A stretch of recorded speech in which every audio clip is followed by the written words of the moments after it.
Beaucoup de choses.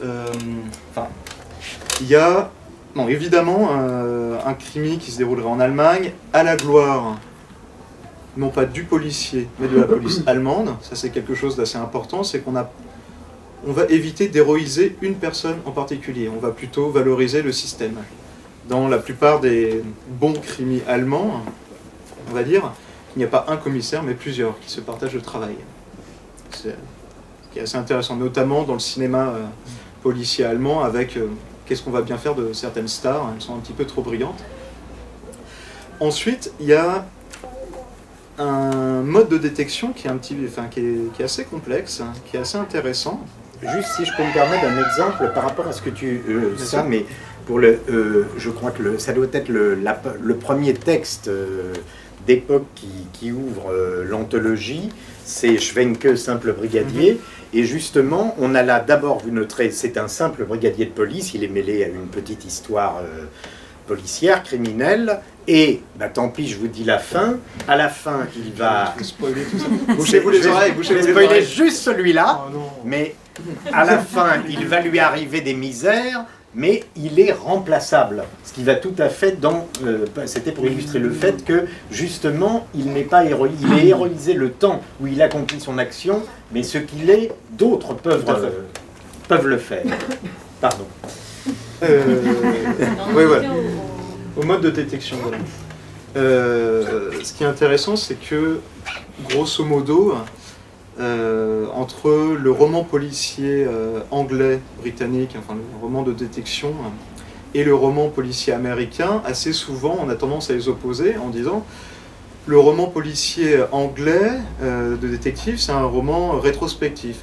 Un détective arrive sur le lieu d'un crime et il va essayer de reconstruire a posteriori l'histoire d'un crime avec des indices, etc.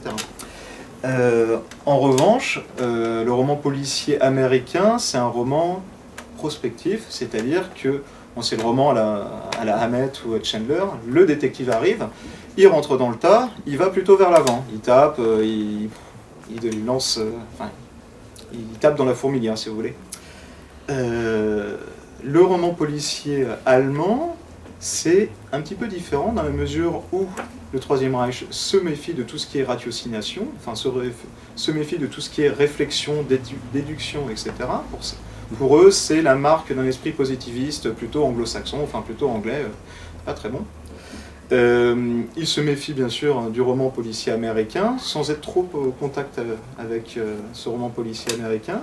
Et en fait, le bon policier allemand, c'est celui qui a la bonne vision du monde, qui a la bonne Weltanschauung, qui sent d'instinct qui est coupable ou pas. Et ça va...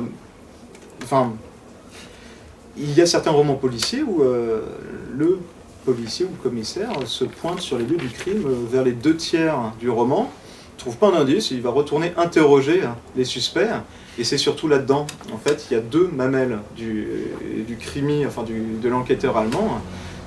On compare les dossiers qui ont déjà été constitués, donc vive les archives, ça c'est un petit peu côté allemand sans être méchant, mais on a bien fait de faire des archives, plein d'administrations et tout. On compare les dossiers, et on interroge les suspects en leur tendant des petits pièges et voir comment ils réagissent, comme s'ils bougent les yeux, s'ils transpirent un petit peu. Et en fait, il n'y a pas de déduction à proprement parler dans le bon crime allemand, mais plutôt de la persuasion. L'enquêteur se persuade, il le sent, et ça doit être lui. Il y a des passages complètement hallucinants où le commissaire laisse partir un suspect parce que non, je sens qu'il me dit la vérité. Un petit peu. Mais il y a cette question, justement, dans le crimi idéal, tel que certains des nazis voudraient qu'il soit, s'il y a quelque chose qui n'a pas sa place, c'est l'ambiguïté. C'est-à-dire que les choses doivent être claires. Et par exemple, ce que tu disais, le criminel lui-même et ses motivations n'ont pas leur place. Et il est absolument... On parlait du roman noir américain, du hard-boiled et autres. L'idée d'être dans la tête du tueur, dans la tête du criminel, genre Jim Thompson, The Killer Inside Me, c'est, mais alors, rayé de la carte. C'est là. absolument inconcevable. Mm. On est toujours du côté du policier, plus ou moins. Et certains romans, là j'ai évoqué tout à l'heure le président de la Chambre du Reich, quand il écrit son roman policier, à la fin ils arrêtent le tueur en série du métro de Berlin. On sait que c'est lui, on est bien certain que c'est lui.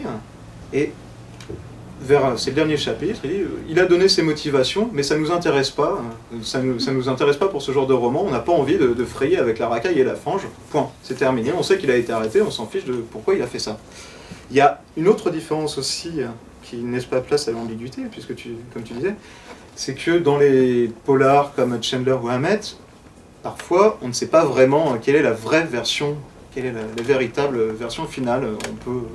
Le détective dit bon. Voilà quelle est la version, si vous voulez, je peux vous en proposer une autre. Il y a une ou deux nouvelles de Chandler comme ça. Ça, c'est absolument inconcevable sous le crimi nazi.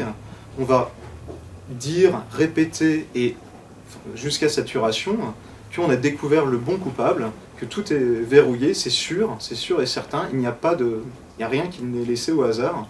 La police a fait un travail irréprochable, et c'est justement comme ça qu'il faut comprendre le titre de la nouvelle de Edmund Finke qui est là-dedans, c'est 10 alibis irréprochables.